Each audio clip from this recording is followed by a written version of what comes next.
Hey, name's Matt Christman, here located in Tampa, Florida. May know me as the muscle mechanic or my handle Next Level or Nothing. I'm located inside MI40 Gym, which is obviously one of the meccas, I guess, here, or destination gyms here in Tampa. I've been working out of that office for almost 2 years now. I am a certified neurosomatic therapist, which is a form of therapy that looks at the body posturally and going to look at the body posturally, kind of seeing where, imbalances are happening posture wise. And instead of chasing symptoms, go to the source of the issue of where the issue of any pain is stemming from. So when it comes to kind of what you do, actually, I was in Florida over the summer, right near Tampa, and I was debating whether I wanted to come up and see the gym and things because, like you said, it is kind of like a mecca around there. Yeah, yeah. Didn't get to go this year, but hopefully, this or last year, but hopefully this next year get to go over there and kind of check out all the cool spots in Florida. That's kind of on my like fitness bucket list to do. Is just Yeah, kind of go yeah. around and see all these cool spots, and that's kind of what I've got to experience with the podcast as well as kind of going out to the Olympia, going to the Arnold, going to just, these events and then going into different gyms as well.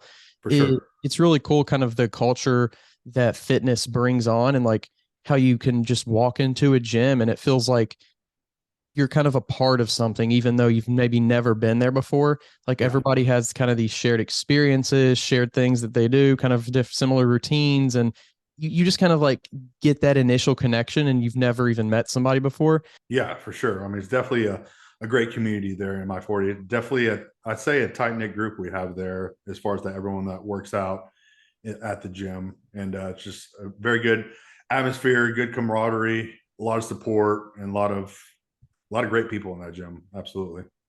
So I've talked to a lot of bodybuilders, especially here within the last 9, 10 months, and as well as like anyone who does anything within the world of fitness or just utilizes fitness, for their career, like a first responder, something like that. Hmm. But with specifically like bodybuilders, they always talk about, or at least like the top ones, the people who are really invested in it, pros, things like that.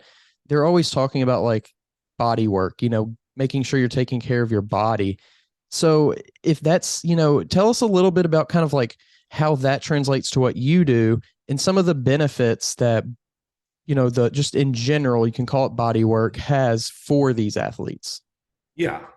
So, everyone has their bumps, nicks and crannies, and, you know, joint issues, muscular issues, range of motion issues, because, we're constantly moving, constantly lifting those weights, moving weights. And obviously, um, during the when going through that, you're deteriorating, the muscle, not deteriorating, but breaking down the muscle, kind of, fascia gets built up and kind of causes restrictions of range of motion due to the fact of, generally a lot of people who lift weights hard or work out, they generally, kind of don't do their homework, if you will, as far as like doing the necessary stretching or mobility work that needs to be done to keep them moving and functioning at 100%.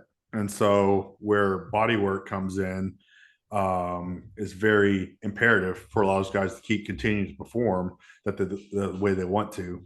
And that's kind of where I come in, kind of see where they're at posturally, and kind of see what's affecting them or what's going on or what's hindering them from kind of getting past any type of injury blocks, like, shoulder issues, low back issues, hip issues, which those are a lot of the common ones. Knee issues are some of the common things that I see in a lot of, bodybuilders, general population, etc.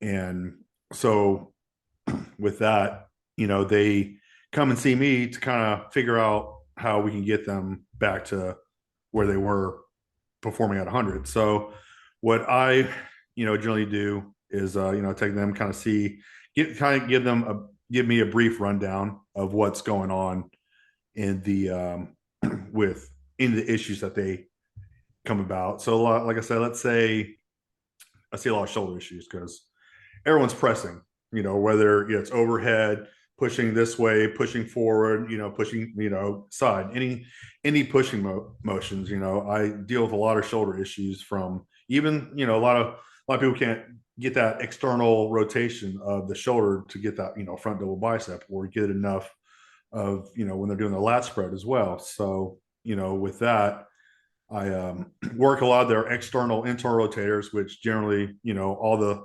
large and smaller shoulder stabilizers of that, to create more capsular space within that joint to get them back in that range of motion. And also, obviously, working the muscle groups like the teres, infrasuperspinatus muscles that help with those movements. And so addressing those are generally the likely causes of a lot of the people's issues when it comes to pressing, or that shoulder pain. And so once we get that, get that taken care of, that kind of helps them as far as get them back to their workouts and moving more effectively and efficiently, and able to push that weight and break those barriers of when it comes to, progressing.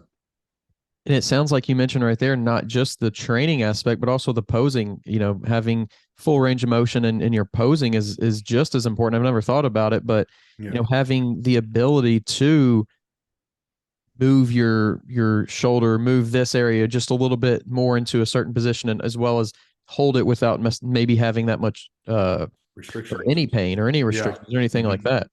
Absolutely. And I mean, if you look at the top 10 lineups doing their front double, you can see about 90% of them can't really get that full external rotation on their front double, or even maybe sometimes in their back double bicep as well, just because the lack of capsular space they have in that shoulder joint and that girdle there.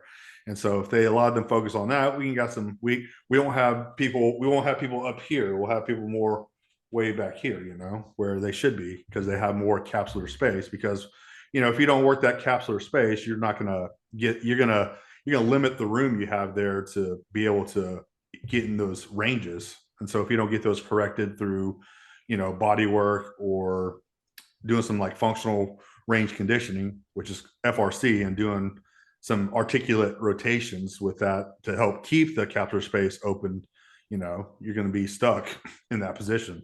Very interesting. It actually kind of, opens my eyes to maybe where the myth of, getting bulky or lifting weights and decreases your athleticism. Well, in theory, if you can't move your body, it will. But if you do these other things that you're talking about, it will bring that back. Absolutely. And it's some simple stuff that they can do just on their own. I mean, I have a few that just like, I'll just have you put me back together. But I mean, if you're not doing your homework, that's not the goal. The goal is to make you feel better, get you out of pain, and get you back to moving those weights like you want to, and progress.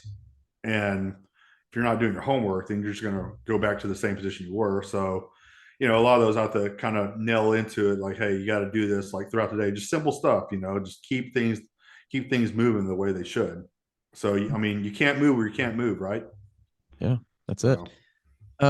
So you kind of mentioned at the beginning a little bit, but, get into it a little bit more, like specifically on like if somebody is coming to you and they just ask the simple question of, what should I expect the benefits to be versus, for you having with the neurosomatic versus going to somebody who may be able to help me from a let's just say, just a different kind of therapist perspective. Sure. So the benefits, in comparison with NST, neurosomatic therapy, to like standard massages, what separates that is doing, we kind of look at it as going to, like I said earlier, going to the source of the issue instead of chasing symptoms. So what the difference between our therapy and like massage therapy is, we look at the body as a whole, look at different bony landmarks, like let's say like the pelvis, like the hip bones. Look at the hip bones, the greater trochanters of the femur, the shoulders, kind of see what's balanced, what's off. And after those measurements, we kind of have a map guide of what's happening. And so NSC pretty much helps brings the body back into balance through a deep musculature massage technique, through obviously with hands-on work, obviously. And so it's a different technique versus standard massage. It's more of a deeper, like medical type massage, and like the results you get from that is actually longer lasting and could possibly be the answer to anybody's getting people out of chronic pain or any pain issues that they may be dealing with. So that's the benefits, that it's longer lasting. It's going straight to the issue instead of tracing symptoms, and with doing the correct homework to deal with the issue that they were dealing before, is doing the homework, is giving them the proper homework for them to make it, in a sense, stick, so they won't have to be repeat clients. Which, I have some that come for maintenance work, so that's kind of where we want you to get at, is to like where you just want to come once a month just for maintenance, make sure get all the nooks and crannies out, make sure you're doing all the homework that you do outside of the sessions. And that's pretty much the difference with NST versus standard massage. So we get to the source of the issue instead of blindly chasing symptoms of what they think is happening. So with NST, is it something that you think people could benefit from, just as far as like, I'm coming to you, I don't necessarily have a problem, or I don't feel any problems, but Right. I'm going to come to you for to be more proactive.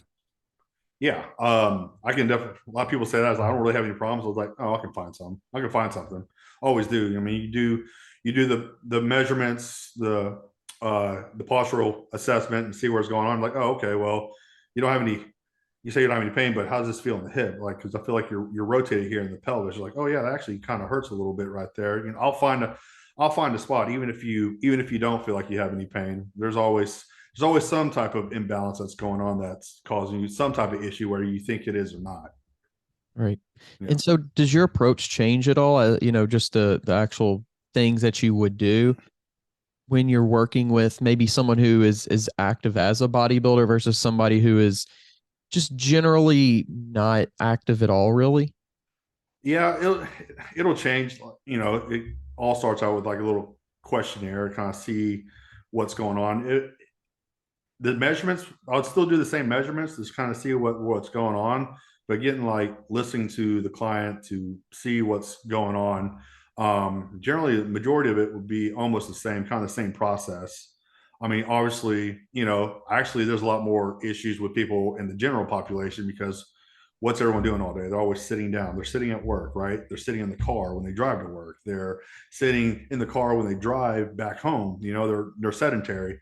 And the difference between general population and bodybuilding is bodybuilders, they're always moving, right? Always doing something. I mean, they eat, sleep, work out, eat, repeat, that's what they do. So they're not always, sitting on their butts, or, the majority of them are relatively active. With general population, they're sitting 8 hours a day in a cubicle, God forbid. And so with the general population, I see a lot more issues with them than I do a lot of bodybuilders. Yeah. And so when it comes to like, you hear about nowadays, like so much more technology in terms of like standing desk, and you Yeah. have all these things for people at work, or here's something that's better whenever you're sleeping or whatever. But is there anything out there that says this is the standard, or this is what we want to see people doing as far as like standing to sitting ratios? Right. So with that, like obviously, like you mentioned, standing desk, highly recommend that. And even if you can, there's some affordable like walking treadmills. Like I know you can grab one that's pretty basic. That's like $70, like a walking treadmill. You kind of just set under your feet. I think movement. We're a species we're meant to move, right? Not to be sitting still. So I'd say with general population, I mean, movement is the best medicine to keep from being in pain. Like whether you can do a couple of like hip circles, or kind of go out for a 5 to 10 minute walk in between, every 30 minutes. I know one of my good friends of Nutrition Solutions, he has their employees, they do every hour on the hour, each minute, they all do like push-ups, sit-ups, jumping jacks, something like that for a minute on the first minute of the hour, every hour, so they get them moving. And so I think just doing anything like that can help. I think keep people off therapy tables or out of the doctor's office or physical therapy office, to help mitigate their pain. I think movement is the medicine to prevent a lot of these sedentary lifestyles that are causing a lot of people with low back issues, disc herniations, because when you're sitting down, you're constantly in that flexion position. So you got keep in mind of your psoas, which is a major hip flexor. You got to think about your TFL, because these are your major hip rotators, that can be in that shortened position the whole time when it's hardly ever lengthened, because a lot of people are always sitting. So I think moving around, getting walks, just small little habits that build over time that can help alleviate any type of pain issues, or at least get you a little bit more active. So, you're talking about all this stuff, and it makes me think, is sitting almost like more stressful on the body, but you just don't notice it because you maybe tend to sit in a bad posture, so it becomes comfortable, quote unquote comfortable for the moment. You don't Right. feel all those things building up over time. But is the human body maybe more built to be more comfortable standing than actually sitting in a correct position? I think so. I mean, like you think about like the hunter gatherers days, they don't really sit around, right? They were constantly moving and hunting for food and moving from different place to place to to stay alive. So I mean, I tell everyone like sitting on your ass literally kills your ass. Like I get people with sciatica pain, I get people with low back pain, hip issues, just because they sit um, all day from their job. And like I have one client who actually we noticed that he has a small hemipelvis, which means one sit bone sits higher than the other, and he's always having debilitating back pain, knee pain constantly. And I was like, okay, before we found that out, I was like, okay, let's switch to like a medicine ball. Let's sit on a medicine ball. That way, you kind of like moving around a little bit.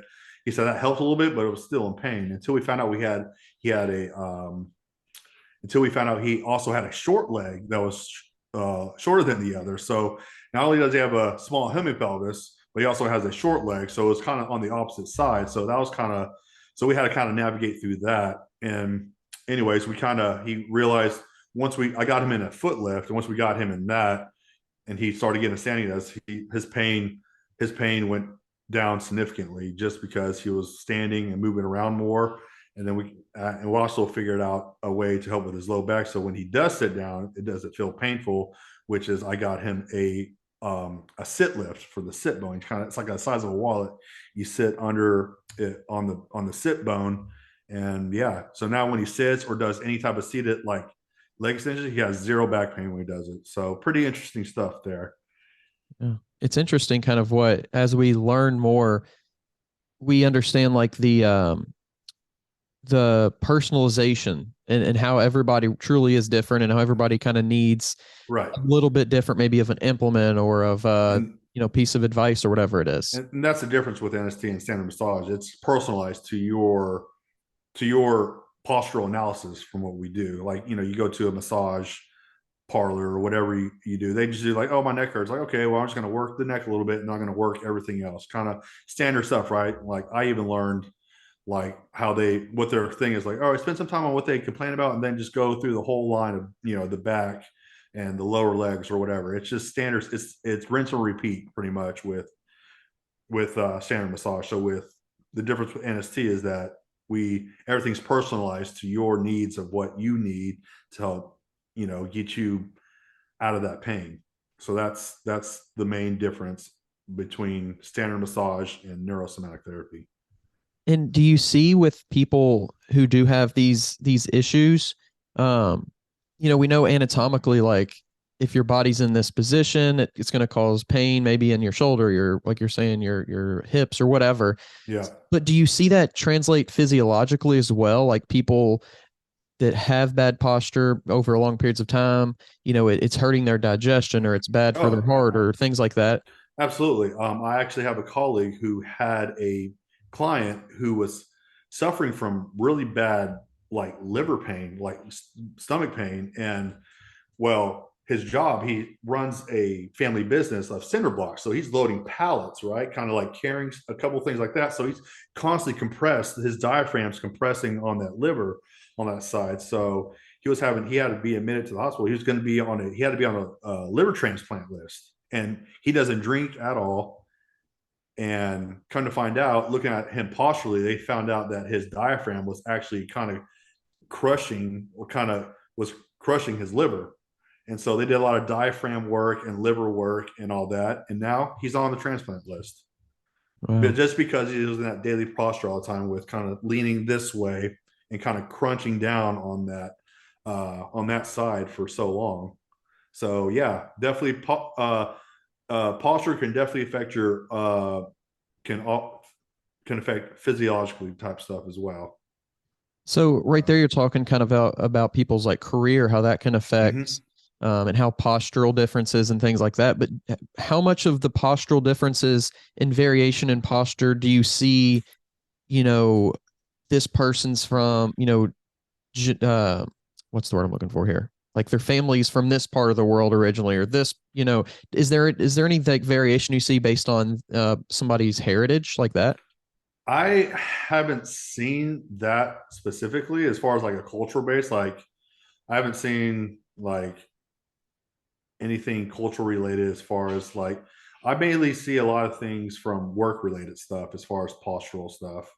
So I'll see a lot of anterior pelvic tilts, which it's not a bad thing, but there's a certain degree where you don't want to be at for sure. But a lot of it's like work. I've construction workers, a lot of their work with their hands, and it's constant elbow pain because they're hammering away. A lot of people get like trigger finger because they're working the nail gun. It's constantly shooting down that, and so we kind of address those issues. So it's mainly the things I've seen is like work related. I feel like from their daily habits at work. And As far as culturally, I guess I haven't really noticed a difference because I have a diverse group of people I worked with, but yeah, as far as culturally, I haven't really paid attention to that, in honesty. this episode is brought to you by Move Your Body Apparel, a Lexington based, community ran premium activewear brand that promotes the importance of daily movement. Save 20% off your first order with the link below or use code TWR20 online at mybapparel.com. If you're tired of searching for a coach or trainer, somebody who knows what they're talking about and has experience, make sure you go check out the new Coach's Corner on weightroompodcast.com. You can find quality, qualified coaches to help you achieve your goals, whether that's in bodybuilding or just general fitness. Stop wasting time and start achieving your goals today. The link to the Coach's Corner is down in the description below. Is just therapy in general, body work, is that just something that comes with the territory of being human, or is there something, because like you said, some people's, well, really anybody's job over doing the same thing over time, you're going to have stress in a particular part of the body, so it's going to cause an issue. But is that just come with the territory of being human? Sometimes, yeah, you just get acclimated to that point where you think is normal. There's a lot of people who think being in pain is normal. It's like, oh, you get that. Doctors like, doctors tell clients like, oh, it's part of getting old. I was like, no, it's like your pain is a request for change, right? And so I tell them that I was like, if you have a doctor that tells you it's part of getting old, you should just fire them. But yeah, I mean, the people will accept being part of the territory of that is, well, that's part of it because I'm in this position every day, then that's how it's going to be. And it doesn't have to be that way. I mean, even if you're doing some stretching or any type of body work or mobility work or self myofascial release, with like a foam roller or a lacrosse ball. I mean, even doing little things like that can make a difference too. Right. So I feel like I don't think people should accept that. And when it comes to like aging and things like that, Mm-hmm. is do you see, like, just whether it's your experience or your education, the like what the capacity truly is of the human body to like continue to be functional? I mean, some people just have genetics that this is going, like, something in their body's going to happen regardless of the habits they have. But like, just in general, is there like we're breaking down at, let's just say, an average of 60 or whatever years old it is now. But in reality, the human body, based on these things we know, could sustain itself maybe for until, on average of 80 or 85 years old. Is there anything like that?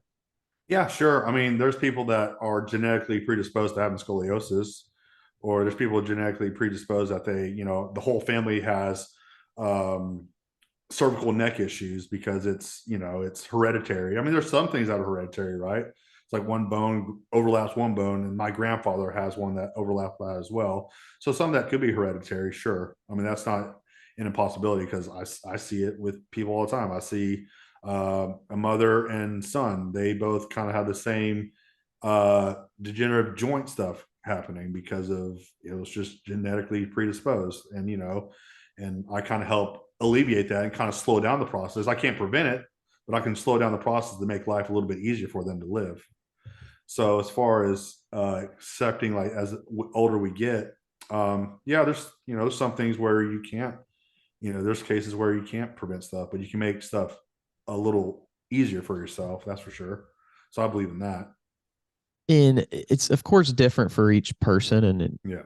it's probably not even an answerable question, but it's something that Yeah. I'm very interested in just asking, just to Yeah. ask it because who knows. But it's like, okay, we're doing all these like really great things for our body, working out, we're eating well, then we're also throwing in that proper body work and making sure Hmm. we're taking care of the things that we're talking about. Does that add X amount of years of like, is there an average out there? Okay, doing this will add X amount of years average to your health span and to your functionality. I don't have an answer for you, but I can probably find out. I'm not sure if there's like any like data saying like, hey, if you do this X amount of body work times a week, then you can extend your life an extra 3 to 5 years, But I know there's some research saying that if you lift weights, it obviously can help, increase your likelihood of living longer for sure, being active. But as far as like body work, I don't know if they ever done anything studies like that that'll help improve as far as you know, your your aging as you get older, like living longer. As far as I know, it can help obviously increase better livelihood for sure. But as far as like increasing lifespan, I don't know if there's like any data out there that's done any research on that. I'll have to look. That's actually a very good question for myself too, to kind of find out, see if there's any literature or research of getting body work done, whether once or twice a week to see if it helps with uh, lifespan. So that's an interesting question. Working at a gym like you work at, where there's so many people who are very, very invested in improving their physique, Mhm. and what like you see those people, you see them probably working out and things like that. How often do you see somebody who's like really, a pro bodybuilder, let's say, and they're really training hard and oh, let's push it, let's do this, let's add a little weight, or let's do whatever. How often do you see improper form holding someone back from reaching that physique and reaching that next level? They just don't see that it's not the intensity, it's the way they're doing things. Honestly, it's very, very seldom I see that. I mean, there's a couple like newer pros I'd say that I see that kind of could use better technique. But I feel like a lot, like, I see Nick Walker, I see Kamal, I see Terrence, I with the way they train, I mean, you got Terrence with Joe Bennett, right? So he's always, constantly in control with technique and tempo and all that, not in intensity. Same with Kamal and Nick. I mean, they move some weight, especially Kamal with high volume. He does heavyweight and high volume, but he's always in control. He trains smart. Like Kamal has never been injured in his career. So, and he told me, he's like, I've been helping him a lot too, keeping him, functioning at that, high level. And Nick, I mean, you see his videos, he's in full control of all the weight. So, as far as form wise, I don't really see much of bad form or anything that would cause any type of injuries along the way. Um, I mean, obviously, when they're working out that heavy, I mean, they could cause some type of like. I think one time Nick kind of felt like a pull or strain in his groin, and we stopped and I kind of got him on the table and kind of addressed the issue, kind of see what's going on, and make that fix. So there could be some type of imbalances when they're working out that could exacerbate an unknown injury that they may have that's causing more stress on one muscular group than the other. So yeah, as far as overall, I don't see much bad technique or when it comes to them weightlifting. How do you think that being around that type of high level individual, and not just one but multiple, and on a daily basis, raises the bar for you to make you understand things a little bit more, and even push your own like motivation to continue learning and things like that? Yeah, a lot of them with a lot of them, they when they're lifting that type of weight and moving, I see kind of almost a similar problems with them. And so I kind of do my homework and kind of see what can we do to prevent this from happening, or how can we make this movement more efficient for them when they're outside of working out, how we can make that more efficient and more mobile and more useful in those ranges when they're lifting. Because I have a lot of guys that they're limited on some pressing issues, or even when they're doing like hack squats or something, they have some imbalance happening, that muscles pulling bones a different way. Muscles move bones, and so it's like, okay, what's causing that to cause the knee issue when they're hack squatting or leg pressing? And so that kind of helps keep me like, okay, well, we got that kinetic chain when it comes to knee issue, so let's see what's going on in the hip, and then let's see what's going on in the ankle, and then see if that helps correct that knee pain that's been suffering from doing any type of squatting or pressing, leg pressing motions. So I'm always thinking ahead, kind of see what can we do to assess that, and how can we make them better for their next workout and keep them from that being an occurring thing. So yeah, I'm always constantly trying to learn and constantly trying to improve my techniques and the way I approach some of their injuries that they're dealing with, or some of the kinks that they're dealing with too. So When it comes to those heavy compound movements, squat, deadlift, bench, that so many athletes do, whether it's bodybuilders or just powerlifters, anybody really at the gym, it doesn't matter. But what do you think, just looking at it strictly from, through the viewpoint of a therapist, what is maybe one of the biggest things, or a few of the biggest things that people need to keep in mind when they are performing these heavy compound movements? make sure you can move where you can move. Like I said earlier, you can't move where you can't move. So make sure you're doing the proper warm ups or proper prehab rituals before your lift, to make sure you're able to work in that working space. And so that's kind of one of the main things I would say be mindful of. And even if you feel like a twinge in your back before you even start lifting, I would make sure you go through different ranges of motion before you do that lift, to make sure that everything's locked down and in the main in and primed and ready for that lift. So I'll be mindful to make sure you can work in that working space before you do any type of major lift or anything like that. So a lot of prehab stuff, I would say, be mindful of doing that, really focusing on that before you get in those major lifts like that. Kind of throwing out the major bodybuilders because they're kind of the people who will dedicate more time to these things. But just for Yeah, kind of the average gym goer, what would and it's different, all this stuff is just, I'm speaking in a general way. yeah, yeah. What would that recommended, like, okay, spend 5 minutes doing this, spend 10 minutes a Right. day doing this kind of, prehab stuff before you do, like, what would that be you recommended by you? Yeah, let's say if you're doing some, a lot of hip stuff. A lot of stuff. Your pelvis is a main source of foundation of the body. So I'd focus on a lot of like hip cars, which cars stands for controlled articulate rotations. So moving that hip joint in that range, in a circular motion. So you're trying to paint like a bigger circle as you make the rounds of the hip joint.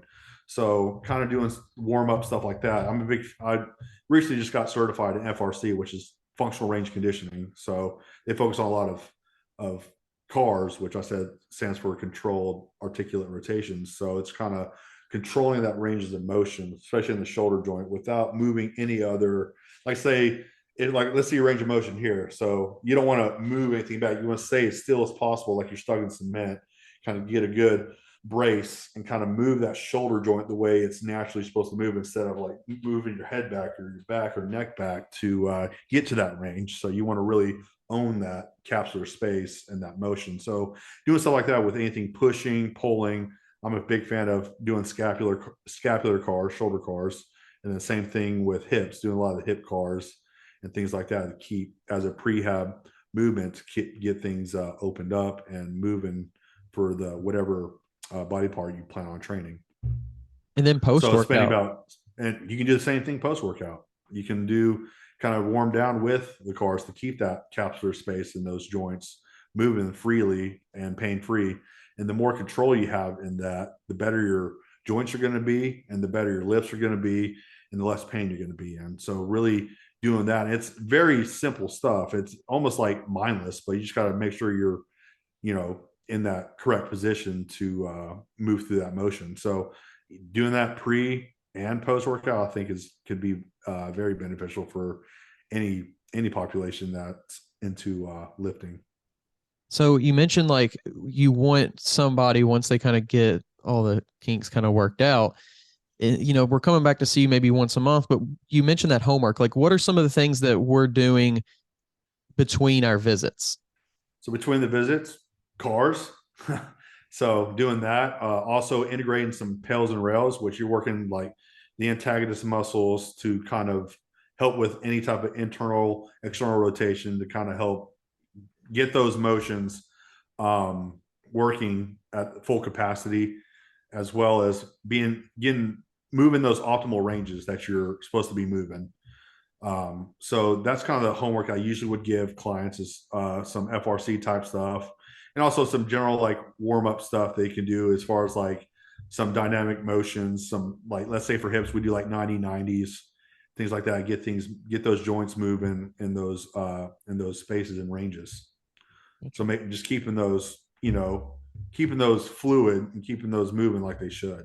So that's what, and obviously keeping people out of that pain as well that they've been suffering, or not being able to get in that range of motion, or be able to keep that range of motion. So that's where the homework comes in on the outside of getting some treatment done. So outside of the neurosomatic therapy, what are some things that you've personally tried, as far as like the recovery side of things go? What are some things that you personally tried that have, and then maybe some that haven't had those results that maybe they've said that doing this X amount of times, you're going to see these things? As far as like different modalities, is that what you're asking? Yeah, like cold Yeah, exposure, heat like exposure, okay. different things like that. So I read the research on cold plunges. I'm a fan of them, just maybe for like a discipline aspect.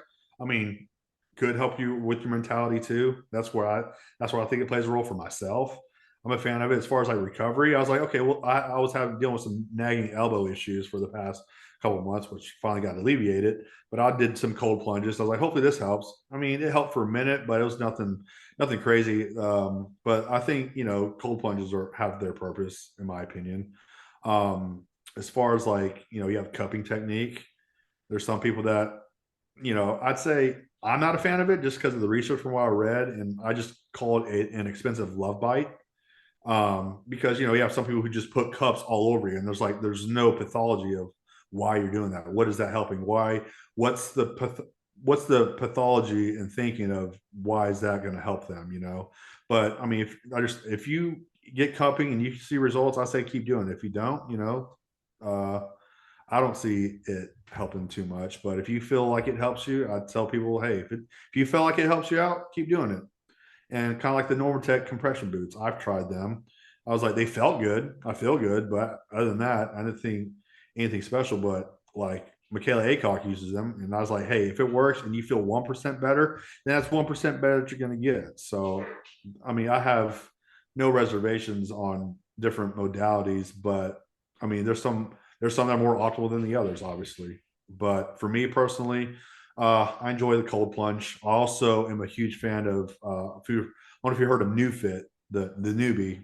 You've probably seen like Brad Rowe train people on. It's like electrical stimulation type device. I actually use that in my practice as well, as it goes hand in hand with my neurosomatic therapy, because neuro as in brain, somatic as a muscle. And then you got New Fit, which is NEU, stands for neurological. So still getting those neurological inputs into the musculature that are deficient in those neurons. So you kind of facilitate kind of musculature re-education. So I'm a big fan of like any type of new fit, new X technique as far as using those stems like that. When it comes to um, like TENS unit, it's just a band-aid in my opinion. I mean, you'll feel better, but probably like the next couple of hours, you'll probably be back in the same position as you were before. I mean, it's good for recovery, but like I said before, if you feel a difference with it, more power to you. Keep after it. This podcast is sponsored by Smoking Gun Coffee, a veteran-owned coffee company that strives to give back to those in need. Don't forget to use code TWR10 for a 10% discount at checkout. This episode is brought to you by Move Your Body Apparel, a Lexington-based, community-ran premium activewear brand that promotes the importance of daily movement. Save 20% off your first order with the link below or use code TWR20 online at mybapparel.com. When it comes to the like the massage guns, Oh yeah. what do you feel like just the lay person out there who has no, physiological background, no, they don't have any massage background, like how much good do you think that someone is probably doing with that kind of technology just on their own? So I actually I used to at one point own all three, like the Theragun, the Hypervolt, and then the Tim Tam. I've actually always reverted to the Theragun just because of the technology, and they're kind of like the granddaddy of it all. For someone that's regular with it, I mean, I've seen people who just abuse themselves, right? They're like, "Well, I dug the gun here to my muscle the whole time." I was like, "Well, you can't bully a muscle into submission. It just doesn't work that way." It's called the Arnold Schultz law, which Arnold Schultz law is how much excitatory you bring to the muscle that can help alleviate pain. So if you put too much pressure, it's gonna exasperate it. If you have to find a happy medium to where I tell people like you don't want to go over a 7 on your own personal 10 scale of pain. So if you find a spot, kind of go 1 to 2 minutes on it. Don't sit there for 30 minutes straight because you're not gonna bully muscle back to feeling better. So it all depends on the person. I highly recommend Theragun has its place. I think it'll help facilitate more blood flow to the area, which more blood flow you have to that area, it'll help. Should help with the healing process too, as far as recovery process. I mean, it's not going to break down fascia like all these like they advertise, but it's just going to help stimulate more blood flow into that muscle group or whatever you're working on. So there's a time and a place for percussive therapy. I use the Theragun seldomly. I actually use a lot of this. It's called active release, rapid release therapy gun. It's more of a vibration therapy. It's like 10,000 beats per minute. It's actually a medical grade device, and so I've had some pretty good luck with that so far. I mean, it's not intense, but it definitely helps facilitate some breakdown of either scar tissue or just getting that blood flow into the muscle to help really work it. So there's a time and a place for percussive therapy. I mean, as long as you're not overdoing it, there's nothing wrong with using it. Right. Yeah. And how much in your field do wearables come into play, trackers to keep track of all the things that we can't just know off the top of our heads within our body? As far as like wearing like a Whoop or like a Right. Aura ring or something like that. Yeah. I wear one. I think it helps with the biometrics to see what's going on, like how you're recovering. I was actually part of a case study with Theragun, using a Theragun post workout for 2 minutes on certain body parts you trained, and then it actually increased recovery by I think they say increased recovery by 12 to 15%. So there's some merit to actually the Theragun as far as helping increasing recovery post workout and kind of get your body back in that parasympathetic state too. And actually, with the new fit, there's a thing called, which I'm sure a lot of people don't really have access to that, but if you have a therapist around your area, I would highly recommend doing a master reset. So it's almost like get your body in the parasympathetic state.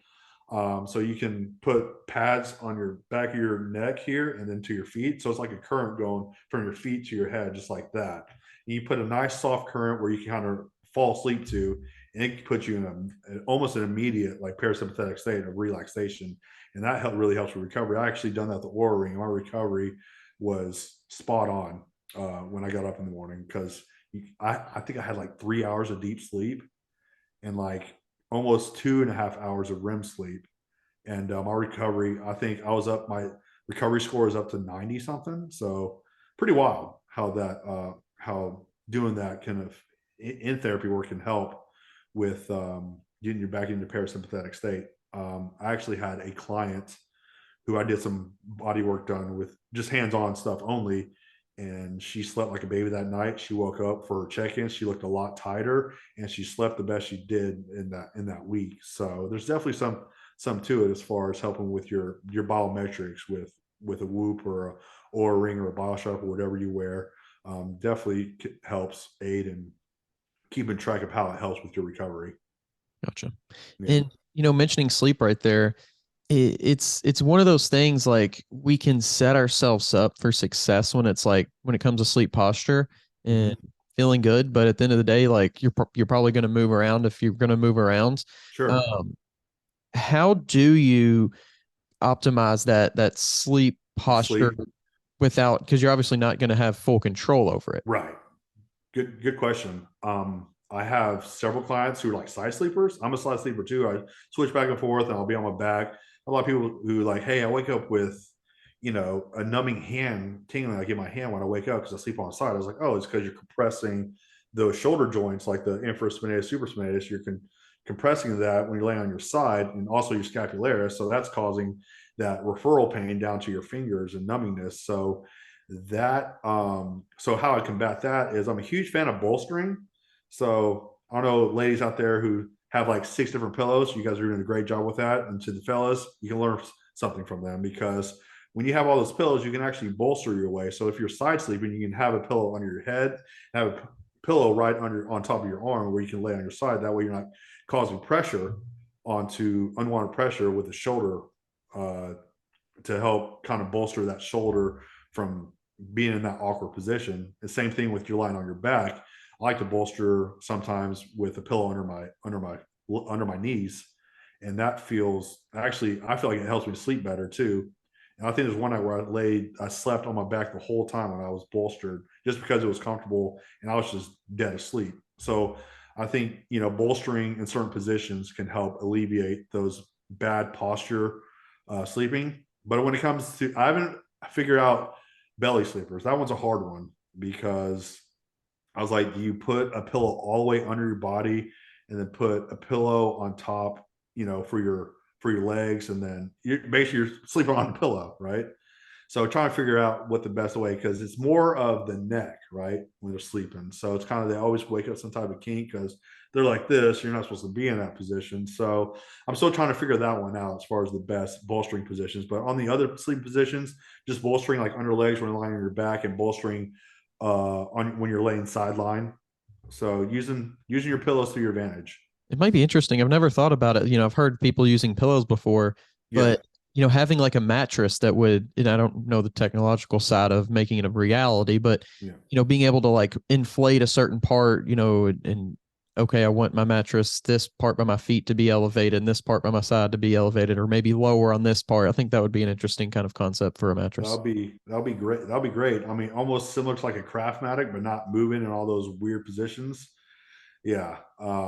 Yeah, that'll be awesome. Some of the, I guess, mattress wise, I have recommendations with like the purple mattress, because it actually, they say it keeps your spine in a neutral position no matter what position you're sleeping in. So I always recommend people the purple mattress. I have no affiliation with them, by the way. It's just preference from what I've suggested to other clients, as well as nectar mattresses are really nice as well.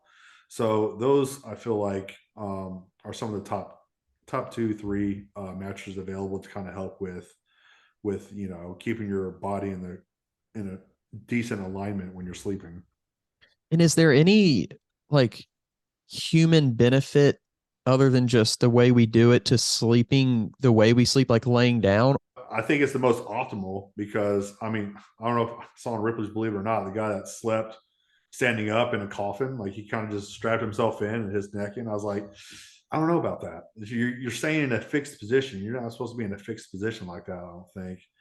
As far as if you go back in history, I don't think anyone slept standing up. So I think the most optimal way is laying down. It's your body's knowing your body knows is at rest, right? So I think that's the I think it's probably the most optimal way of sleeping is on your is laying on your back. Right. Yeah. So you have a post on your Instagram about chasing the wrong paradigm, and I think it's really interesting to put it in that terms because you can relate it to anything. But how do you think we almost like rearrange that and start moving forward into getting on the right track, chasing the right paradigm, whatever you want to call it? Like, how do we do that collectively as a society? So I guess what that report was that post what I made a couple months ago, which I think it was the John Hopkins study, I believe, where medical errors, right? There's a lot of which medical errors were like the third leading cause of death after heart disease and cancer, which is pretty wild. I mean, there's a reason why we have the highest rate of chronic disease in the history of the world, unfortunately. And there's a reason why, there's more deaths to prescription drugs than ever before, just because we're chasing the wrong paradigm. Because, what do doctors do when someone's in pain? Hey, why don't you take a break from this? Here's some pills, and follow up with me in the next couple of weeks and see what we're at. It's people's chasing for that easy way out. You get, sucked into the reductionist Kool-Aid, drinking of fear and guilt, right? It's what they do. And you know, that's their weapon of persuasion. And a lot of people say, don't do anything your doctor wouldn't tell you to. It's where's your study? This is your only option. Fear tactics, right? You know what I mean. If you've been ill, you probably got the speech right from either a doctor or a friend or a family. So you get sucked in so much, and you no longer see the bigger picture, right? And so the body is one. You're only as strong and resilient as your weakest and most vulnerable system, and it's not always the painful one. So I don't know. You take the pills and problems are solved, right? No, problems never solved. It's a cover up. It's a band aid. That's what people. That's unfortunately where we are at today is band aids, right? Got to feed the money machine, right? I don't know. The goal, is to not need them as much as possible. Sure, they're needed in some cases, right? They're imperative sometimes, but the goal is not to always need them if possible. I don't know. I feel like there's just a lot of misinformation for people that that's the only hope they have. Like I feel like they should give more options. I feel like doctors should change. Like there's a lot of medical doctors that just like okay, they don't give another option, right? It's like okay, it's either surgery or this. And it's there's always a way. I've seen people I've worked with that I prevented 3 shoulder surgeries just because there's a lot of people don't realize most shoulder surgeries are not required. I feel like or not necessary. A majority of the ones that I've seen, like I had guys like, yeah, doctor recommends surgery. I was like, well, let's try this for a couple of weeks and let's see how it goes. And the doctor was like, oh, not sure what you've been doing, but it looks much improved. And it's just, it's like I've one that I just seen today. He was 2 millimeters away from tearing his shoulder, and he hadn't been able to external rotate or reach up. We did one session today, literally a touch up session for him today, just because I couldn't fit him in this week. I was like, hey, I got some extra time for him. Let me work on for about 15, 20 minutes.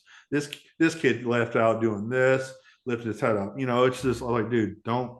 So I'm not saying don't listen to your doctors. I respect doctors and what they've been through, but there's got to be a better way of getting people better without throwing pills down their throat or electing surgery immediately. Yeah. So I think they should be more educated when it comes to other paradigms to help prevent or help with these musculature or possible surgical issues. Do you think that we're almost too far down the rabbit hole now that we have and we know about these technologies to, have that quote unquote quick fix that even if we started pushing as a culture, like the alternative, quote unquote alternative ways to do it, the non-surgical, non-prescription ways of doing things. Do you think that people would even like, because people love the easy route, like it's just in it's realistically DNA, in our right? human nature, like the easy Right. way to do something, we save energy, we conserve energy, like that's just kind of Instant evolutionary. gratification, right? Instant So gratification. how do we, is it, do you think we're like almost too far down that rabbit hole? Like we know what's out there now that it's a lost cause, or just is there moving forward in a positive direction?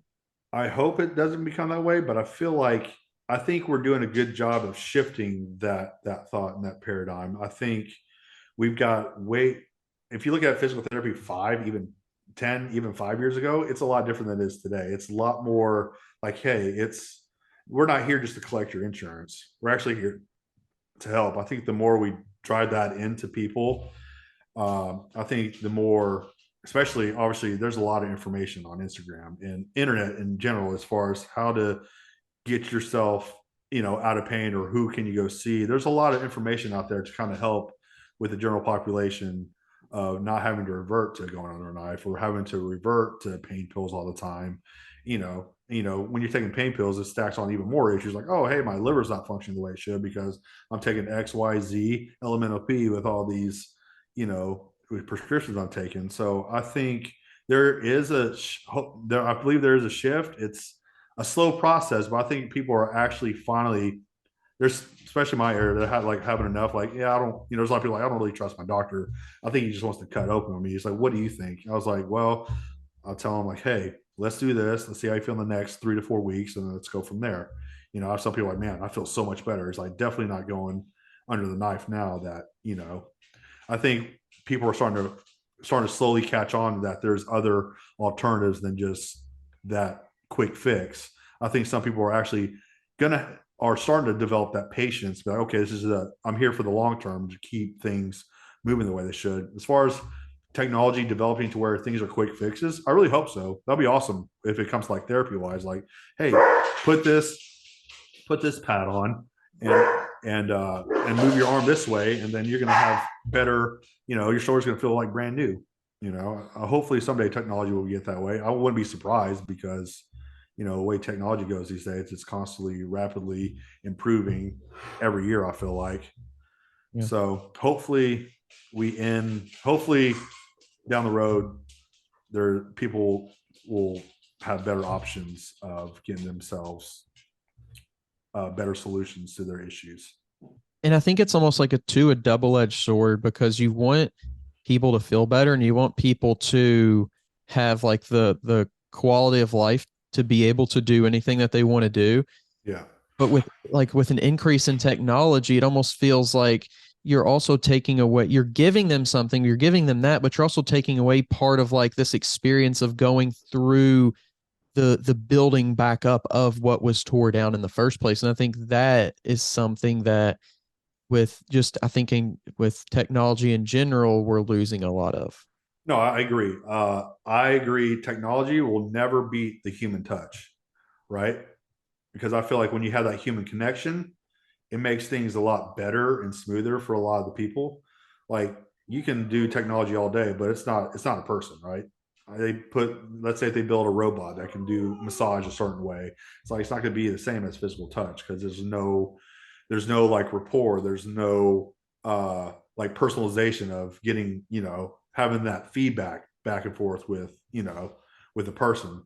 So I feel like I don't technology will advance, but I think humans have the upper hand when it comes to that interaction with said person that's dealing with issues to kind of, get through that. Right. You know what I It, mean? yeah, for sure. Yeah. It's that The cult human that connection. yeah, that part of Yeah. society that we lost, I think, the last couple of years, slowly coming back. And I think people are embracing it a little bit more in different ways, whether Yeah. that's in the gym or whether that's like, okay, DoorDash is cool, but let's go out and actually have like a connection with somebody. I Yeah. think just the way that we almost accepted it, and then after a while we realized, oh my gosh, there's something like scary to not going outside. There's something scary Right. to not seeing someone real face for 6 weeks at a time. Like it's important for the Yeah. human And spirit to be we connected. all realized that during during the pandemic, right? We realized, oh man, I don't like being alone after all. It's like I want to have human interaction. So definitely, for sure. I definitely agree with you on that. So to kind of wrap things up, I want to ask you a question from a therapist perspective, and it's something that I can see both sides of, both possible solutions or maybe the combined solution. But in regards to like longevity and keeping people functional for longer, do you see it just from the gym perspective? Do you see it as more of an importance to retain and build that muscle mass or the strength aspect, building strength? I think both play a role, but I think strength is more important. You have a strong muscle, you have a strong body. So I think playing a role in strength, I mean, it's shown research, it'll help with longevity and increase of lifespan. So I think building strength plays a big role in people's daily lives and making things better. Because the stronger you are, the more you can move around, right? So I think that definitely strength is a big factor in all that. Right. And I think that's such a missed thing for the general population, like how strength really it's become like this gym thing, but it's so much more More than that, right? like being Strength a is in your daily strong, habits. right, being a Yeah. strong person, Yeah. like it's just one little arena of how you're building it and how it transfers over into other aspects of your life. Yeah. It transfers everything for your mental aspect, your daily habits, all that. It definitely plays a big role in all that because you do the hard stuff. You can get through any of the regular hard stuff in life, I feel like. So you built that fortitude and your mentality, and you can do a lot of things. Yeah. Strengthening your mental, strengthening your physical and your emotional. Yeah.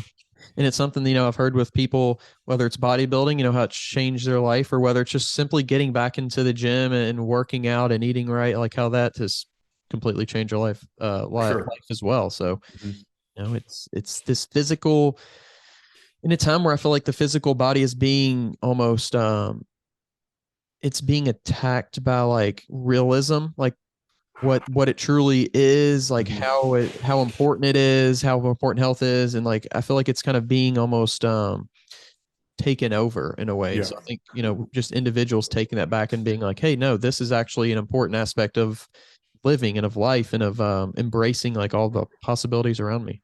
Which I'm happy with that. That's happening, especially with a lot of the younger generation. I was working on a high school kid, and I was like, so are you guys in training in high school? He's like, oh yeah, we all fall like C-bomb and this and that. I was like, all right, that's cool. Though you guys kind of get in the way in the gym sometimes. I'm just glad you guys were there, putting some work in and trying to make a physical difference, which obviously will help correlate. Hopefully, it correlates to outside the gym to their overall other aspects in their life. So I think this up and coming new generation, I think, are going to make a bigger push for fitness, which I think is a great thing. For sure.